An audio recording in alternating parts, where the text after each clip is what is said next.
அனைவருக்கும் வணக்கம். இன்றைக்கி ஜூலை 2, 2025 புதன்கிழமை. தினமணியில் இருக்கிற முக்கியமான நியூஸஸ் என்னென்னு பார்ப்போம். ஹெட்லைன்ஸ்லேருந்து கொஞ்சம் பேஜஸ்க்கு பொலிட்டிக்கல் ஜென்ரல் நியூஸஸ் தான்.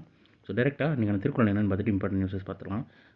மக்களே போல்வர் கயவர் அவரென்ன ஒப்பார் யாம் கண்டது இல். மக்களைப் போல் இருப்பர் கயவர் அவர் மக்களை ஒத்திருப்பது போல் ஒப்புமை வேறு எந்த இருவகை பொருள்களிடத்திலும் யாம் கண்டதில்லை அப்படின்னு கயமை அப்படின்ற அதிகாரத்தில் திருவள்ளுவர் சொல்லியிருக்காரு.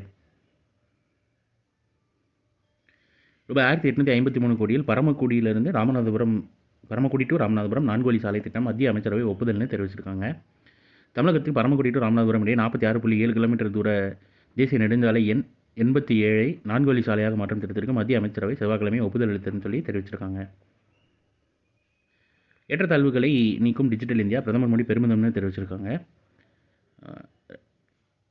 3வது ஸ்டான்ஸாக பாருங்கள். நாட்டில் இணைய உட்கட்டமைப்பை மேம்படுத்தி பொதுமக்களை மின்னணு முறையில் சேவைகளை உறுதி செய்யும் டிஜிட்டல் இந்தியா திட்டம் கடந்த 2015 ஜூலை 1ஆம் தேதி தொடங்கப்பட்டது. இத்திட்டம் தொடங்கப்பட்டு வெற்றிகரமாக 10 ஆண்டுகள் நிறைவடைந்துள்ள நிலையில் பிரதமர் மோடி சமூக ஊடகத்தில் கட்டுரை ஒன்றை எழுதியுள்ளார்னு சொல்லி தெரிவிச்சிருக்காங்க. எப்போ தொடங்கினதுன்னு பார்த்துக்கோங்க, ஜூலை 1. அதேமாதிரி நேற்று நியூஸில் பார்த்துருப்பீங்க, ஜூலை 1 வந்து தேசிய மருத்துவர் தினம், நேஷனல் டாக்டர்ஸ் டே. அதை ஞாபகம் வச்சுக்கோங்க, இதை ஞாபகம் வச்சுக்கோங்க. இந்த ஸ்கீம் ஆரம்பித்தது எப்போனா 2015ன்றதையும் ஞாபகம் வச்சுக்கோங்க. டிஜிட்டல் இந்தியா அப்படின்றது. ஜூனில் ஜிஎஸ்டி வசூல் ரூபாய் 1.84 லட்சம் கோடி. நாட்டில் கடந்த ஜூன் மாதம் சரக்கு மற்றும் சேவை வரி 1.84 லட்சம் கோடி. இது 6.2% உயர்வுன்னு தெரிவிச்சிருக்காங்க. இது கடந்த ஆண்டு இதே மாதத்தை ஒப்பிடுகையில் 6.2% உயர்வுன்னு தெரிவிச்சிருக்காங்க. இந்தியா பிரான்ஸ் கூட்டு ராணுவ பயிற்சி.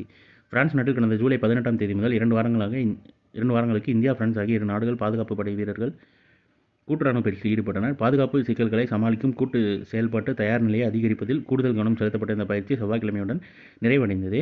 இது தொடர்பாக இந்தியாவில் உள்ள பிரான்ஸ் தூதரகம் வெளியிட்ட குறிப்பில் இந்தியா பிரான்ஸ் ராணுவ சக்திகளுக்கிடையான சக்தி கூட்டு பயிற்சி, பேர் பார்த்துக்கோங்க, சக்தி கூட்டு பயிற்சி பிரான்சின் ஹெரால்டு மற்றும் மோன்க்ளர் மாவட்டத்தில் நடந்தது. இந்தியா பிரான்ஸ் கூட்டு ராணுவ பயிற்சிக்கு பேர் வந்து சக்தி அப்படின்றது ஞாபகம் வச்சுக்கோங்க. அடுத்ததாக அசாமின் பேக்லெஸ் டீ டிப் அப்படின்ற முறைக்கு காப்புரிமை கொடுத்துருக்காங்க.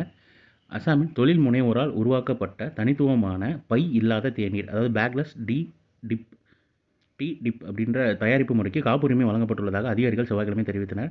சிவசங்கர் மாவட்டத்தை சேர்ந்த டிடிஎஸ்டி இந்தியா குழுமம் அதன் பிரபலமான ஊலா டீ நிறுவனத்துக்காக இந்த காப்புரிமையை பெற்றுள்ளதாக அறியப்படுகிறதுன்னு சொல்லி தெரிவிச்சிருக்காங்க. ஸோ இன்றைக்கான இம்பார்ட்டன்ட் நியூஸஸ் அவ்வளோதான். இது ஒரு ஷார்ட்டட் வெர்ஷனாக 1 மினிட் கரண்ட் அஃபேர் நம்ம சேனல் இருக்குது. வேணுங்கிறவங்க அதை யூட்டிலைஸ் பண்ணிக்கோங்க. மேலும் இன்னொரு நியூஸ் வீடியோவில் சந்திப்போம். தேங்க்யூ.